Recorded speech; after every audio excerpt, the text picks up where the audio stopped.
how could it be? And again, I'm not asking rhetorically.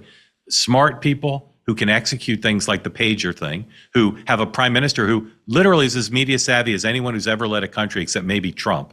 And I think actually Bibi is more media savvy than even Trump. Don't tell Trump I said that, but I think he is, who completely understands not just American public opinion, but the importance of it. And also every war, it's the same thing. Sympathy for 3 weeks. And then at about 3 weeks in, all of a sudden, every day, Israel is fighting on its back foot with Congress, with the New York Times, with CNN, and American public opinion, this time worse than it's ever been because they're not doing the basics. So how could the Israeli government not do the basics? Because there is a cost to not doing the basics. And it put pressure on Bibi at times from Trump himself, who said, you got to end this thing. Yeah. So a few things. One, Israel was not ready for the international media onslaught it faced over the course of basically 2 years, because not in a million years did it think it would be fighting a war, let alone a 2-year war. This is the longest war in Israel's history. David Ben-Gurion famously argued that Israel's military was very well resourced and organized to fight decisive short wars, but it was never developed, built, resourced to fight really long wars, and especially wars on its own borders. The most significant war in Israel's history since before October 7th was the 1973 Yom Kippur War, which was considered a massive setback, massive surprise. And historians talk about it like it was like this turning point for Israel. It was 19 days. The Yom Kippur War was 19 days, which Israel ultimately turned around and won. And so Ben-Gurion basically said, I imagine what Ben-Gurion would be thinking. Israel's George Washington. If you were to watch this war, 2 years. What are you guys thinking about? 2 years. The IDF can't handle 2 years. But the hidden truth of what he said is not just that the IDF isn't prepared for 2 years of war, that when Israel's fighting a war for 2 years, all sorts of anti-Semitic conspiracy theories are going to come out of the woodwork. And Israel, in terms of telling its story and engaging in communications, is not prepared to contend with something like that for so long. So that I just think Israel's not built for it, and then it was not their capabilities were not built for it, and they didn't anticipate October 7th and the 2-year war that would follow. So it wasn't like they were developing these capabilities. So then the war happens, and then they got to build the airplane while they're in the air, right? Then they're like fighting the war, and they've got to develop the communications capability. And as I said earlier, the communications capability was just never important enough relative to the next battle they have to fight, the next day, the next week, the next operation, they were fighting this 7-front war, and the communications piece is very hard to build in real time. I think, though, after this war, and obviously, we're only a day into the ceasefire, there's going to be serious thinking inside Israel about how to not get themselves in this jam in the future again. And there has got to be some kind of basic capability set up to deal with basic communications in English. You say there will be. I mean, again, it's not a surprise. This is the exact dynamic we've seen. It was worse this time, and of course, the war was 2 years. But who's in charge of setting it up? Is Bibi got to set it up? Are you going to set it up? Who's going to set it up? Who's going to set it up so it doesn't happen again? So there's a tension here. We're getting into like the what makes these things complicated within the Israeli bureaucracy. So there's two functions here that would have a role. One is the prime minister's office, and the prime minister's office is basically Netanyahu and Dermer have kind of gripped all international communications, not just in this war but previously. And then there's the IDF spokesperson's office, whose job it is to communicate with the Israeli public and internationally about just basic operational matters in the war. And there's a tension between the two, because the IDF spokesperson's office believes their mandate is to just do basic reporting of communication, basic dissemination on just basic what's happening. These 4 soldiers were killed today. We accidentally hit this hospital today. Just the basic. Whereas it's not strategic. It's just kind of very tactical, operational reporting. And the prime minister's office is thinking more about like the intersection of military, diplomatic, political objectives, both domestically and internationally, and shaping a communications message around that. And who has the microphone while trying to explain Israel's war fighting in those moments. And there's a real tension. It's not like the prime minister's office can overrule the IDF Yeah. spokesperson's office. The IDF Yeah. spokesperson prefers. So look, and now, can all this be addressed? Yes, but it's not like Bibi presses a button and it gets addressed. It's got to be addressed. There's got to be like real reforms and like who reports to Yeah. who. How does Yeah.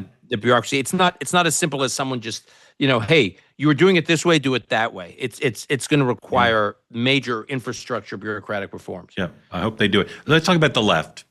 The young people on the left, one of their values that they preach is tolerance, understanding, acceptance. And yet they seem to make an exception for Israel. I'm not sure how much of it's anti-Semitism. I'm always reluctant to use the word unless there's proof that somebody's actually anti-Semitic. But they are anti-Israel, and they are pro-Palestinian, and in some cases seemingly pro-Hamas. So if you had $50 million to try to educate people on young people on the American left, what would you spend it on? How does that project get taken care of? Because left unattended, I think you're going to continue to have a lot of hostility towards Israel on the left in the United States. Well, I'll tell you what the reality is, and whether or not this is the content of an actual media campaign.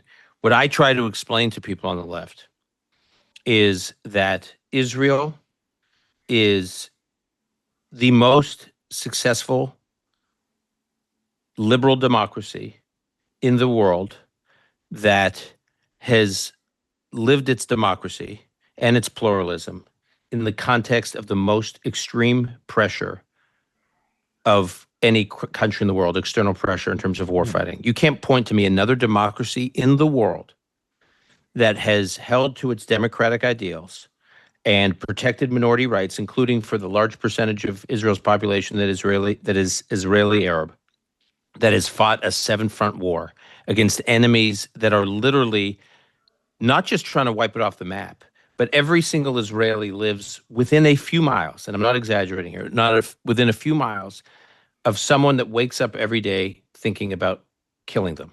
Yeah. That's how most Israelis live. So living under that kind of, whether trying to kill them by stabbing them to death or launching a nuclear bomb from Fordo or wherever, every Israeli wakes up knowing that. And the fact that Israel has dealt with that kind of pressure and that kind of threat and still maintained its democracy, however imperfect, is an extraordinary accomplishment. And point to me one other organization or one other society that you, the left in the U.S., are championing and cheering for that has any kind of record of sterling, not to mention record of accomplishment as it relates to democracy, pluralism, protecting minority rights. Is it Hezbollah in southern Lebanon? Is it Hamas? Is it even the Palestinian Authority? What trumps that point of view for the American left, who is hostile to Israel? What trumps that point of view? Well, this is a huge problem, what I'm about to say. They have, this is Mark, if we were taking them as though they're operating in good faith on these intellectual arguments, which I think some are and some aren't. So let's just focus on the ones that are. Unfortunately, so many on the left in the United States have been miseducated to believe that Israel is a settler colonialist enterprise, that it actually has no legitimacy. So I don't care, Israel, that you're building this democracy. I don't care that you're a democracy under extreme pressure. You shouldn't even be there. And so these organizations that are fighting against you, even though I may find them, loathsome, Hamas, Hezbollah, others, they're responding to a settler colonial enterprise that is in their land, quote unquote. So they're imperfect too. I'm giving you what I think would be their argument, and that is just preposterous. Meaning this is just, what do you deal with a whole generation or some subset of a whole generation that has been completely miseducated to honestly believe that the existence of Israel is a settler colonial enterprise that needs to be unwound, because the implication of Israel being unwound is there are some 10 million Israelis that go where? Where do they go? They tend to, those on the left tend to talk about Israel as though it's an idea, right? They talk about Israel, but they also talk about Zionism. They like talking about Israel in the context of an ism, as though it's an idea. It's like something we're in a dorm room still debating. We don't do this about any country in the world. A friend of mine once said, it's like having a conversation about Israel. Like, do you believe in Zionism? Are you a Zionist? It is like a couple before they have a baby debating whether or not they think parenthood is a good idea. Do they want to have children? And at some point they have a kid. And if someone said to them, "Are you pro parenthood or against parenthood?" You'd be like, "It's a ridiculous conversation. I have a kid here. Like, this is very practical to me. There are 10 million Israelis living in this country. If you are anti-Zionist, these 10 million Israelis go where?" And so it's just there's a level of education for those who are operating in good faith. Again, I think there's a whole bunch that aren't, but for those who are operating in good faith, there's a whole level of education about the history of the region, the history of Israel, that I don't know how we're going to invest in that. That's what scares the hell out of me. Yes. All right. I'm going to raise one of my other 120 topics just as we close here. You had 150. But it's a big one, but we'll do it briefly. So we had Sadat, who ahead of his time saw past ancient enmities and said, "I'm going to make peace with Israel." Right? He wasn't of the moment, but he was back then. And then since Sadat, we've had different people, King of Jordan, a few others, who seem to be able to say, "I want a modern country. I don't want my country constantly at war with Israel. Hating Israel's, not great." But now you've got all these leaders right now. I can't get a handle on any of them. Are any of them taking risks for peace, or is it all just real politic with Trump saying we hate Iran, whatever? Like, do you see anybody in the region who's actually like Sadat-like in their willingness to risk, and in the case of Sadat, die in order to do the right thing, to say peace in the neighborhood, get along with Jews, get along with Israel? So what's interesting about every example you just provided, and I'll add one more. Okay, so if you look at Sadat in the Camp David Accords and the Israel-Egypt peace agreement that followed in '79, if you look at King Hussein and Israel doing a peace deal in the mid-'90s, if you look at the Abraham Accords in 2020, none of these peace agreements address the Palestinian issue. Right. So none of them. I mean, Sadat came the closest, where there was a plan, this multi-year plan for a path towards some kind of Palestinian autonomy, but it didn't really. It was more of like a roadmap than an actual like enforceable plan. So the question I think you're really asking, because we know Arab leaders can make peace with Israel now. We've seen a lot of them do it, stretching from Sadat all the way through to the Abraham Accords and King Hussein and Jordan in between.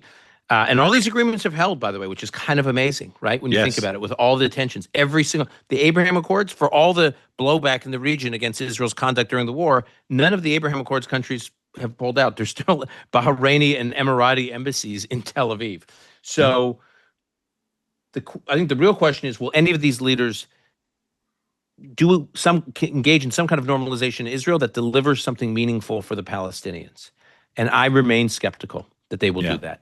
Because to do that is to say, who will enforce what could look like a path to statehood for the Palestinians, say Gazan Palestinians. Certainly the IDF cannot be on the ground implementing it. So it will have to be young men in uniform from those countries, from Egypt, from Saudi Arabia, from the Emirates. And I don't believe, but also maybe some from outside the region, which is good. I think. Well, I think we're going to see, and I think we're going to see that in the early stages of the implementation of this. I think you are going to see some from outside the region.